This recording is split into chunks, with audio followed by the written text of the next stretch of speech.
보라, 그때 하나님의 사람이 여호와의 말씀으로 말미암아 유다에서부터 베델에 이르니 마침 여로보암이 제단 곁에 서서 분향하는지라. 오늘 생명 양식의 본문은 열왕기상 13장 1절에서 10절까지 말씀입니다. 이 중에서 4절에서 10절 말씀을 함께 읽겠습니다. 여로보암 왕이 하나님의 사람이 베델에 있는 제단을 향하여 외쳐 말함을 들을 때에 제단에서 손을 펴며 그를 잡으라 하더라. 그를 향하여 편 손이 말라 다시 거두지 못하며 하나님의 사람이 여호와의 말씀으로 보인 징조대로 제단이 갈라지며 재가 제단에서 쏟아진지라. 왕이 하나님의 사람에게 말하여 이르되 청하건대 너는 나를 위하여 내 하나님 여호와께 은혜를 구하여 내 손이 다시 성하게 기도하라. 하나님의 사람이 여호와께 은혜를 구하니 왕의 손이 다시 성하도록 전과 같이 되니라. 왕이 하나님의 사람에게 이르되 나와 함께 집에 가서 쉬라. 내가 내게 예물을 주리라.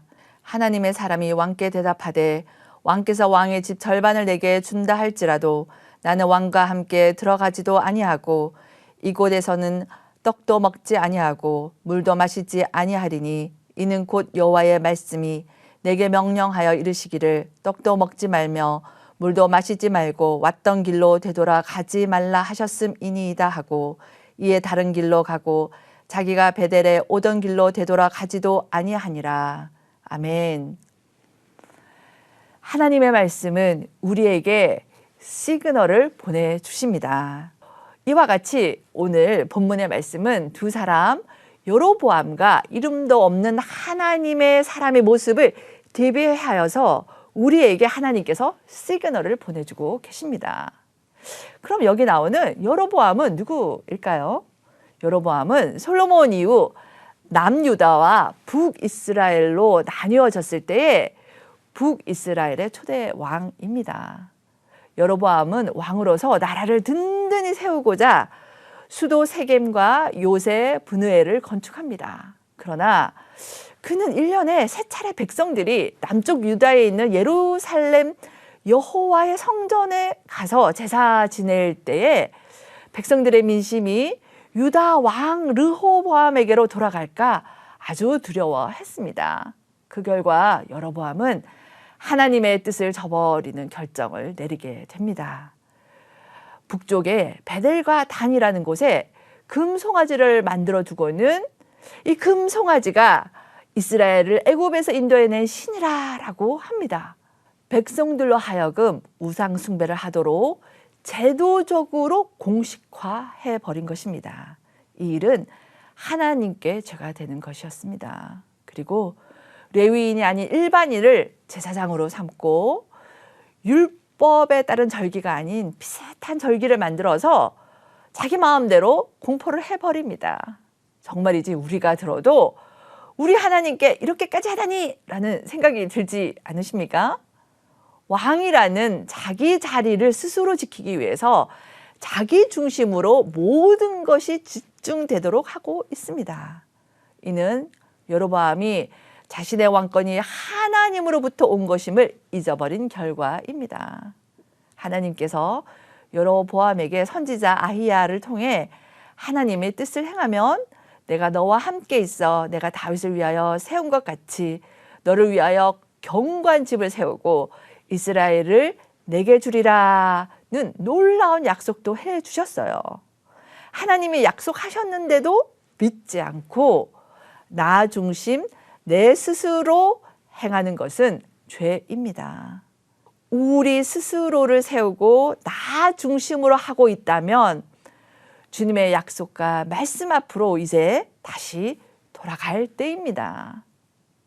우리가 불의를 행할 때에 하나님은 이것을 이미 알고 계십니다. 오늘 본문은 앞서 여로보암이 장막절을 대신해서 스스로 비슷한 절기를 정하고 직접 베델에 가서 금송아지에게 분향을 합니다. 그리고 오늘 본문 1절의 시작은 보라 그때에라고 우리를 주목을 시킵니다. 여호와의 말씀을 어기고 우상 숭배하고 있는 여로보암 왕 앞에 이름도 알 수 없는 하나님의 사람이 찾아옵니다. 그는 자신이 원해서 온 것이 아니라 여호와의 말씀으로 말미암아 남유다로부터 북이스라엘의 베델 제단 앞에 지금 선 것입니다. 이는 하나님께서 여로보암이 행하고 있는 죄를 이미 알고 계셨음을 우리에게 말씀하는 것이죠. 하나님 앞에는 우리가 숨길 수 있는 죄가 없습니다. 하나님께서는 이미 알고 계십니다. 우리가 불의를 행할 때 하나님은 말씀으로 경고하시고 그 말씀은 반드시 이루어집니다. 하나님의 사람은 여호와의 말씀으로 외쳐 제단을 저주하며 여로보암을 향한 하나님의 심판을 선합니다. 그때 여로보암이 하나님의 사람을 잡으라고 하며 자신의 손을 펴며 그를 잡자 그 손이 말라버립니다. 자신이 왕이 된 것이 하나님으로부터 온 것임을 잊어버린 왕의 손이 하나님의 능력의 손 앞에 말라버린 것입니다. 우상숭배 제단은 하나님의 말씀대로 무너졌습니다. 여로보암이 자신의 말라버린 손의 회복을 구합니다. 하나님의 사람이 여호와께 은혜를 구하니 손이 다시 회복이 되죠. 그렇습니다. 회복은 하나님의 은혜입니다. 하나님으로부터 회복을 경험하기 위해서는 하나님께로 돌이켜야 합니다. 여로보암은 불의를 행하고도 하나님 앞에 회개함으로 돌이키지 않았습니다. 그리고 하나님의 사람을 초대해서는 예물을 주겠다고 하죠. 그러나 하나님의 사람은 여호와의 말씀이 명하신 대로 순종하여 여로보암의 좋은 제안도 뿌리치고 떡과 물도 거절하고 돌아가는 길조차 베델로 오던 그 길로 되돌아가지도 않습니다. 악한 자가 제안한 좋은 제안이지만 그의 마음과 행동과 길이 주님이 명하신 것에 절대로 벗어나지 않습니다. 하나님의 말씀만을 의지하고 순종할 때 실족함이 없는 것입니다. 나의 삶은 나의 중심으로 내 자신을 보호하고 세우기 위한 노력에 집중해 있습니까? 아니면 하나님의 약속을 믿고 순종함으로 하나님의 뜻만을 따르고 있습니까?